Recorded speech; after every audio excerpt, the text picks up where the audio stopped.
Shalom Bapak Ibu Saudara yang dikasihi Tuhan. Sebelum bersama-sama kita merenungkan firman Tuhan hari ini, saya mengajak kita semuanya untuk berdoa. Mari kita berdoa. Tuhan, kami mengucap syukur untuk hari ini. Kembali kami datang di hadirat-Mu. Kami rindu Tuhan untuk kami boleh bersama-sama membaca dan merenungkan firman-Mu. Taruh pengertian baru atas kami, taruh hikmat-Mu atas kami, supaya kami boleh mengerti apa yang menjadi isi hati-Mu bagi kami. Terima kasih Tuhan Yesus, di dalam nama-Mu kami sudah berdoa dan mengucap syukur. Haleluya, amin. Baik Bapak Ibu Saudara yang dikasihi Tuhan, mari bersama-sama kita akan buka Alkitab kita dan kita akan baca di dalam Markus pasal yang kedua ayat yang ke-18 sampai dengan 22. Hal berpuasa. Pada suatu kali ketika murid-murid Yohanes dan orang-orang Farisi sedang berpuasa, datanglah orang-orang dan mengatakan kepada Yesus, "Mengapa murid-murid Yohanes dan murid-murid orang Farisi berpuasa, tetapi murid-murid-Mu tidak?" Jawab Yesus kepada mereka, "Dapatkah sahabat-sahabat mempelai laki-laki berpuasa, sedang mempelai itu bersama mereka? Selama mempelai itu bersama mereka, mereka tidak dapat berpuasa. Tetapi waktunya akan datang mempelai itu diambil dari mereka, dan pada waktu itulah mereka akan berpuasa. Tidak seorang pun menambalkan secarik kain yang belum susut pada baju yang tua. Karena jika demikian kain penambal itu akan mencabiknya, yang baru mencabik yang tua, lalu makin besarlah koyaknya. Demikian juga tidak seorang pun mengisikan anggur yang baru ke dalam kantong kulit yang tua. Karena jika demikian, anggur itu akan mengoyakkan kantong itu, sehingga anggur itu dan kantongnya dua-duanya terbuang. Tetapi anggur yang baru hendaknya disimpan dalam kantong yang baru pula." Baik Bapak Ibu Saudara yang dikasihi Tuhan, saya akan memberikan tema renungan kita hari ini, yaitu bagaimana harus berpuasa dengan benar. Pada hari ini, firman Tuhan mengajarkan bagaimana kita harus bersikap dan bertindak secara bijaksana dalam menjalankan peraturan. Menjalankan peraturan itu memang baik, tetapi dalam nats ini, Tuhan Yesus mau menunjukkan pada kita supaya kita itu paham aturan tentang puasa dengan cara melihat waktu yang tepat dalam berpuasa. Cara berpuasa yang efektif juga tujuan dari berpuasa sendiri itu apa? Mari perhatikan ayat yang ke-18. Pada saat itu, murid Yohanes dan murid dari orang Farisi sedang berpuasa. Lalu datang juga beberapa orang pada Tuhan Yesus dan menegur Tuhan. Kenapa murid-murid Tuhan Yesus sendiri malah tidak berpuasa? Kalau kita melihat orang Farisi ini dalam menjalani aturan-aturan keagamaannya memang sangat ketat, apalagi dalam hal berpuasa. Bagi orang Farisi, menjalankan puasa adalah wajib hukumnya dan itu memang harus dijalankan dengan benar. Lalu bagaimana respon Tuhan ketika Tuhan ditegur karena murid-muridnya tidak berpuasa pada saat itu? Atas teguran itu, Tuhan Yesus memberikan penjelasan kepada orang-orang yang pada saat itu menegur Tuhan bagaimana seharusnya seseorang itu berpuasa dengan benar. Cara Yesus memberikan pengertian kepada mereka dengan menggunakan gambaran-gambaran yang dapat kita lihat pada ayat yang ke-19 sampai dengan yang ke-20. Mari kita lihat bagaimana kita harus berpuasa dengan benar. Yang pertama, cari waktu yang tepat saat berpuasa. Perhatikan ayat yang ke-19. Jawab Yesus kepada mereka, "Dapatkah sahabat-sahabat mempelai laki-laki berpuasa, sedang mempelai itu bersama mereka? Selama mempelai itu bersama mereka, mereka tidak dapat berpuasa." Ayat yang ke-20, tetapi waktunya, garis bawahi kata waktunya, akan datang mempelai itu diambil dari mereka. Dan pada waktu itulah mereka akan berpuasa. Jadi cara berpuasa yang benar yang pertama, kita harus cari waktu yang tepat untuk berpuasa. Salah satu makna dari puasa itu sebagai simbol rasa duka kita. Misalnya, kalau kita lihat pada Perjanjian Baru itu ketika Raja Daud melakukan puasa karena dia memang sedang berduka. Anaknya sedang sakit, anak dari mantan istri Uria. Anak ini sedang sakit parah. Dan pada saat itu Daud melakukan puasa karena dia sedang berduka. Dia benar-benar memohon belas kasihan Tuhan. Siapa tahu anak ini akan sembuh. Maka selama anak ini sakit, dia terus melakukan puasa. Dia tidak mau makan, tidak mau minum. Hatinya sungguh-sungguh berduka. Itu salah satu contoh dari Perjanjian Lama yang bisa kita lihat dari kehidupan Daud. Selain itu, simbol berpuasa yaitu sebagai penyangkalan diri kita. Bagaimana seseorang bisa menjalankan puasa jika orang itu sedang bergembira bersama sang mempelai? Jangan jalankan puasa karena kewajiban atau peraturan agamawi, atau bahkan karena penampilan.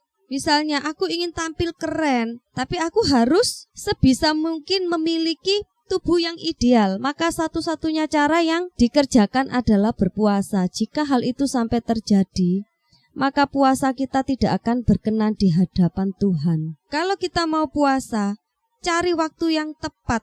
Kenapa kita harus cari waktu yang tepat? Karena waktu-waktu berpuasa itu adalah waktu-waktu yang sangat berharga, di mana ketika kita berpuasa, harusnya kita mengisi hari-hari kita selama kita berpuasa itu dengan membangun keintiman bersama dengan Tuhan. Melalui saat teduh, melalui doa-doa kita di hadapan Tuhan, bahkan dengan membaca firman Tuhan. Itulah waktu yang tepat untuk kita bisa berpuasa. Jangan pernah kita berpuasa supaya kita ini dilihat orang. Tapi niatan puasa itu harus datang dari kesungguhan hati kita. Saya percaya ketika kita memutuskan puasa, maka kita akan memilih waktu yang tepat. Karena di mana saat kita puasa itulah saatnya kita benar-benar datang di hadapan Tuhan. Membawa segala duka kita, membawa segala pergumulan kita di hadapan Tuhan. Yang kedua, cara berpuasa yang benar. Harus tahu cara yang tepat untuk berpuasa. Perhatikan ayat yang ke-21. Arti menambal baju lama dengan kain baru adalah sadar akan hidup yang lama penuh dengan dosa, tapi masih saja ditutup-tutupi dengan kegiatan keagamawian. Misalnya dengan cara berpuasa. Jadi puasa yang dijalankan tidak sungguh-sungguh karena merasa hidupnya sudah tidak karuan, ya sudahlah, saya akan puasa saja. Tetapi puasa yang dia jalankan tidak didasari dari dalam hati, kerinduannya untuk benar-benar datang kepada Tuhan supaya Tuhan mengadakan pemulihan atas hidupnya. Kalau puasa hanya dijadikan sebagai barter supaya dosa-dosa kita itu diampuni, tetapi kita tetap hidup dalam kedagingan kita, maka puasa itu tidak akan ada dampaknya untuk hidup kita. Lalu bagaimana cara yang tepat untuk kita berpuasa? Ambil waktu-waktu khusus dengan Tuhan. Melalui doa-doa kita, akui semua dosa di hadapan Tuhan. Dan sebelum itu selesaikan dulu hal-hal yang mengganjal di dalam hidup kita. Mungkin kita pernah berselisih dengan orang lain, dengan teman, saudara, orang tua, atau siapapun. Kalau sudah diselesaikan, mungkin kita juga ingat kita pernah disakiti dan ternyata rasa sakit itu masih ada. Sebelum memulai berpuasa, minta supaya Tuhan menolong kita untuk bisa mengampuni orang itu terlebih dahulu. Selain itu, minta Tuhan supaya Tuhan itu benar-benar mengisi hati kita dengan kehadiran Roh Kudus. Karena itu sangat penting, karena Roh Kudus inilah yang akan membimbing kita untuk tetap berjalan di dalam jalan-jalannya Tuhan. Itu adalah cara yang tepat untuk kita berpuasa. Jadi tidak asal berpuasa, tidak makan, tidak minum. Tetapi kita harus benar-benar tahu bagaimana cara yang tepat kita harus berpuasa. Yang ketiga, bagaimana kita harus berpuasa yang baik dan benar. Mengerti tujuan dari puasa yang kita jalankan. Kita lihat ayat yang ke-22, di situ dikatakan ada kata anggur baru tidak boleh ditaruh di kantong yang lama. Sebenarnya apa maksudnya? Di sini Tuhan Yesus mau memberikan penegasan bahwa melakukan puasa itu harus tepat dan mengerti tujuannya. Karena bagaimanapun juga anggur baru tidak bisa disimpan di dalam kantong yang lama, tapi harus di kantong yang baru. Kita tidak bisa menjalankan puasa tanpa tujuan yang tepat. Mari kita lihat apa sih tujuan dari puasa yang sebenarnya. Tujuan dari puasa adalah menjaga roh kita supaya tetap terpelihara dengan baik. Tidak hanya menjaga roh kita, tetapi kita akan terus membawa hidup kita di dalam pertobatan, meninggalkan semua dosa-dosa lama, meninggalkan semua dosa-dosa, dan mau memulai hidup baru bersama dengan Tuhan. Dan selain itu tujuan kita berpuasa, yaitu mencari perkenanan dan kehendak Tuhan di dalam hidup ini.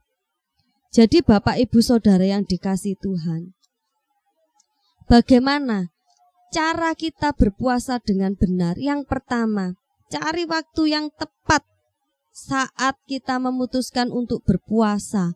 Yang kedua, kita harus tahu cara yang tepat juga untuk berpuasa. Dan yang ketiga, kita benar-benar mengerti apa sih tujuan dari puasa yang kita jalani. Jadi Bapak Ibu Saudara yang dikasihi Tuhan, berpuasa itu harus berasal dari hati, di mana kita bisa melihat kebutuhan rohani kita. Dan kalau kita sudah menjalankan puasa yang lahir dari hati yang rindu untuk diperbarui oleh Tuhan, hati yang rindu untuk dipulihkan oleh Tuhan, saya percaya tujuan puasa kita itu akan semakin terarah, yaitu melatih setiap kita untuk kita bisa hidup seimbang, hidup yang berkenan di hadapan Tuhan tanpa perubahan yang ada di dalam diri kita. Puasa yang kita jalankan itu akan sia-sia. Tanpa transformasi hidup, puasa itu juga akan sia-sia. Jadi ketika kita berkomitmen untuk berpuasa, harus ada perubahan di dalam hidup kita, menjadi lebih baik lagi di hadapan Tuhan, dan bisa menjadi berkat buat setiap orang yang ada di sekitar kita.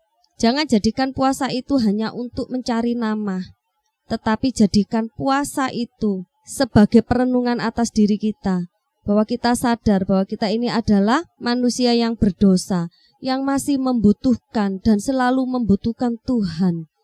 Mari biarlah puasa kita benar-benar berkenan di hadapan Tuhan. Kiranya Tuhan Yesus memberkati kita semua. Mari kita berdoa. Tuhan, kami mengucap syukur untuk hari ini. Kami menyerahkan renungan hari ini di dalam tangan-Mu. Kiranya Tuhan memberkati kami, menolong kami Tuhan. Mampukan kami untuk melakukan bagian kami, bahkan ketika kami rindu untuk berpuasa Tuhan, kami boleh memiliki motivasi yang benar, kami boleh mengerti tujuan kami untuk berpuasa, dan kami meletakkan setiap pergumulan kami di hadapan-Mu Tuhan. Terima kasih Bapak, terima kasih. Kiranya Tuhan memberkati setiap kami semua. Di dalam nama-Mu kami sudah berdoa dan mengucap syukur. Haleluya, amin. Tuhan Yesus memberkati kita semua.